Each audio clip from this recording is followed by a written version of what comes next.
Today we're doing something a little bit different because I want to give you as much information as possible in a short amount of time. So I'm going to give you the entire Facebook ads tutorial in under 2 minutes. Step number 1, create a personal Facebook account. You can't get around this. Step number 2, create a Facebook business page. There is no way for you to run ads without this. And then step number 3, create a business manager account. Don't be one of the people that skips this step. You need to create a business manager account if you're gonna run ads the right way. And then step number 4, once you have your business manager account, connect your Facebook business page and create a brand new ad account within that business manager. And then step number 5, that's when you run your ad. There are 11 campaign objectives, so 11 types of ads that you can run, but we're gonna focus on the traffic campaign for now. You're gonna name your campaign, you're gonna select that it's in the special ad category if you're running credit, employment, and housing ads, along with social issues and elections. You're gonna select your budget under the campaign budget optimization. You're gonna name the ad set.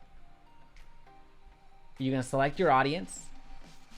You're gonna select your placements, and then you're gonna go to next. You're gonna name your ad, select the page that you wanna advertise from, and then you're gonna actually create your ad and then hit publish. And those are all the steps you need in order to run effective ads. One last thing, don't forget to hit the like button and also subscribe.